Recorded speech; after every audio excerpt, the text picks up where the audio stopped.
It was a quiet Wednesday evening, the kind that seemed to glide by without incident. The faint hum of the air conditioning was the only sound in the room as I sat on the couch, scrolling through my phone, trying to unwind after a long day at work. Sarah, my wife of 7 years, sat next to me, curled up with a book in her lap. The room was calm, almost peaceful. There was no indication that anything was amiss, no sign of what was about to shatter the stillness. Then, without warning, Sarah set her book down. She turned to face me, her eyes serious. A slight crease between her brows caught my attention, and for some reason, my stomach twisted. "We need to talk," she said, her voice calm but carrying a weight I hadn't heard before. That simple phrase hit me like a cold breeze. Something was wrong. I could feel it, but I had no idea what was coming. Her eyes met mine with an intensity that made me instantly nervous. I leaned forward, trying to hide the growing tension in my chest. "What's going on, Sarah?" I asked, attempting to sound casual, though my heart was already beginning to race. She took a deep breath, her fingers nervously tapping on the armrest. "I've been thinking about something for a while now," she began, her voice soft but firm. "And I think it's time I tell you. I want to open up our marriage." The words hit me like a slap to the face. I couldn't process them. "Wait, what?" I stammered, my voice almost a whisper. "Open our marriage?" The room seemed to spin as my brain scrambled to catch up. I tried to focus on her, but nothing made sense. What was she asking me? Did she mean she wanted to sleep with other people? She nodded slowly, her eyes never leaving mine. "I want us to experience other people, Frank. I think we need to see what else is out there, to explore relationships outside of just us." The air in the room grew heavy, and I could feel my mind going into overdrive. I tried to understand, but all I could feel was confusion and hurt. I wasn't prepared for this, not in a million years. Sarah's voice softened as she saw the shock on my face. "It's not that I don't love you, Frank," she continued, her tone almost pleading. "I love you more than anything, but I've been feeling like I need something more. I've been thinking about it for months, and I think it's time for me to explore outside of just you and me." Her words didn't make sense. How could she want something so drastic, something so alien to everything we had built? I tried to find the right words, but all I could do was stare at her, my mind trying to make sense of the chaos that was now swirling in my head. "But why?" I asked, my voice breaking. "We've been fine. We've been happy." Sarah looked away for a moment, her eyes filled with uncertainty. "I just feel like there's a part of me I haven't explored. I want to experience new things, meet new people. I need to grow as a person, Frank. It's not about you or what we have. It's about me." I wanted to scream, to demand answers, but I couldn't. All I could think about was how everything I thought I knew about our life together was now being called into question. Was I not enough for her? What had changed? She reached out, her hand gently brushing mine, but I couldn't bring myself to hold it. "It's about my own personal growth," she added softly. "I'm not asking you to change. I just need this, Frank. Please understand." As the days passed, I felt an unsettling shift in our marriage. The foundation that had once felt solid began to erode beneath me. I kept replaying Sarah's words in my mind, wondering how something so casual could completely shake the core of everything I thought we were. We had always been open with each other, or so I thought. Now I was questioning everything, our love, our connection, even our future. I tried to push through to keep things normal, but it was impossible. The tension was there, constantly simmering beneath the surface, and no matter how hard I tried to ignore it, I couldn't escape the sense that we were slowly drifting apart. Meanwhile, Sarah seemed more distant than ever. She started reading books about open relationships and polyamory, dropping casual references to them during conversations. I could see her interest growing, like she was preparing herself for something that didn't involve me. She talked about it more openly, almost as if she were testing the waters, gauging how I would react. I felt the emotional gap between us widening, the things that once bound us together now feeling like chains pulling us in opposite directions. I wanted to reach her, to make her understand how much this hurt, but every attempt to talk about it seemed to make her retreat even further. It was at a party, one of those casual get-togethers with some of our friends, that I began to see the full extent of Sarah's growing detachment. We were chatting with a couple we hadn't seen in a while, when Sarah casually mentioned her friend Emily. "You know," she said, her eyes lighting up, "Emily's been so helpful in showing me the ropes of open relationships. She's been really open about her experiences." The conversation felt surreal. I tried to ignore the sick feeling in my stomach, but it was hard to keep my composure. Sarah seemed so comfortable, so at ease talking about something so personal and intimate. It wasn't just the topic itself, it was the way she spoke about it, like she had found a new tribe of people who understood her, who saw her in a way I hadn't. I wasn't part of that world anymore. I wasn't part of her world.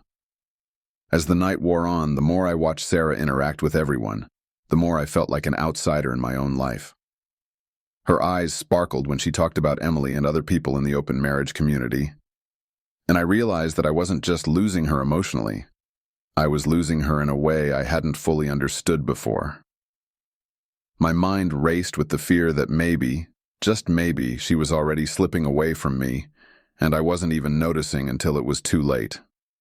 A few days later, I couldn't take it anymore. The emotional weight had become unbearable, and I had to know. We were sitting at the kitchen table, our silence stretching between us, when I finally blurted out the question that had been haunting me for days. "Are you seeing someone else, Sarah?" I asked, my voice tight. "Are you already pursuing this? Is that what this is really about?" The question felt like a punch in the gut, but I needed to know. She stared at me, her face a mixture of guilt and fear. "No, Frank," she said quickly. "I'm not physically seeing anyone. But yes, I've been emotionally preparing myself for this, for what I want. I've been thinking about it so much, and I can't turn that part of me off." Her admission hit me harder than I expected. It wasn't about someone else physically, but the emotional distance was just as real. "I can't accept this," I replied, my voice shaking with the intensity of my feelings. "I love you, but this isn't something I can live with. I can't share you with anyone else. This isn't the marriage I want." In that moment, I realized that nothing would ever be the same. I was done. And so was our marriage. That night, Sarah came home late, her laughter too loud, her smile too bright. It didn't take long for me to put the pieces together. She'd been out with friends, including Emily. As she walked through the door, I could smell the faint trace of perfume and alcohol. But what caught my attention was the look in her eyes. There was something there, something she wasn't saying. She quickly brushed off my questions about her evening, offering vague answers about a fun night out and laughing too hard at things that weren't funny. But later, as I was tidying up, I overheard a conversation on the phone where she casually mentioned visiting a health clinic. I froze. Why hadn't she mentioned it before? Why didn't she tell me? The thought lingered in my mind, gnawing at me until it felt like I couldn't breathe. I couldn't shake the feeling that something was off, so I started looking through her things. It was in her purse, wedged between papers, a receipt from the health clinic for an STD test. The truth hit me like a truck. My heart dropped into my stomach and I stood there frozen, staring at the paper that confirmed every suspicion I had. I couldn't keep quiet any longer. The receipt in my hand felt like a burning reminder of everything that had gone wrong. When Sarah came into the living room, I didn't even let her sit down before I thrust the receipt toward her. "What is this?" I demanded, my voice a mix of anger and disbelief. She froze, her face draining of color as she saw what I was holding. "I didn't want you to find out this way," she said, her voice shaky. She looked down, avoiding my gaze, her shoulders sagging with guilt. "I slept with someone else. I went to the clinic because I was worried I might have caught something. I'm so sorry." The words hit me like a slap to the face. I felt the ground shift beneath me, and I couldn't breathe. Betrayal tore through me. She had crossed a line I never thought she would. She had been with someone else, and now she was standing in front of me, apologizing as if that could fix everything. Tears of anger welled up in my eyes as I tried to hold it all together. "How could you do this to me?" I demanded, my voice trembling with hurt. "After everything we've been through, you go and do this." The hurt was unbearable, and all I could do was stare at her, barely able to comprehend the reality that she had shattered everything we had. In the moments after her confession, there was nothing but silence between us. I couldn't process it. I was numb, staring at the woman I thought I knew, unable to understand how things had gone so horribly wrong.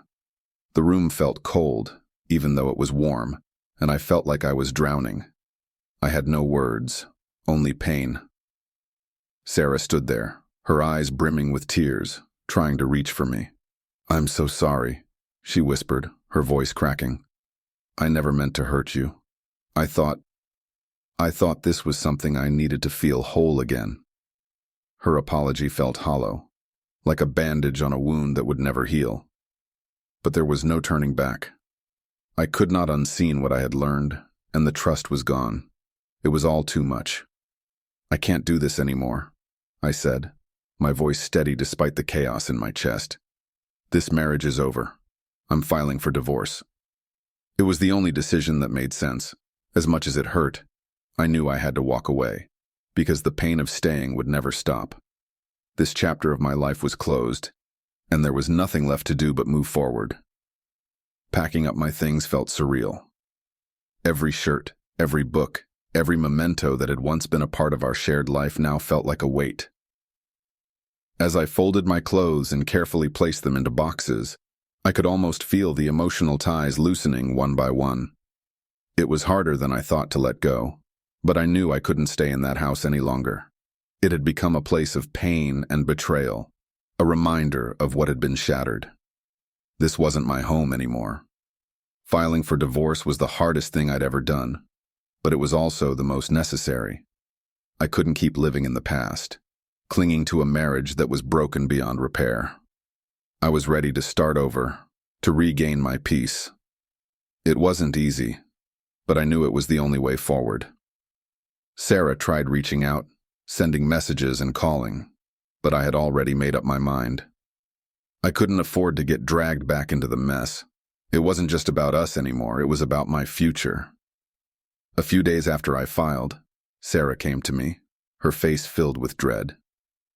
"I got the results," she said, her voice barely audible. "I tested positive for an STD." The words hung in the air, but they didn't faze me as much as I expected. The damage was already done. I'd already felt the betrayal, the emotional scar, long before this news. I went to the clinic myself for a checkup, my heart pounding with anxiety. When the results came back negative, I felt a strange sense of relief.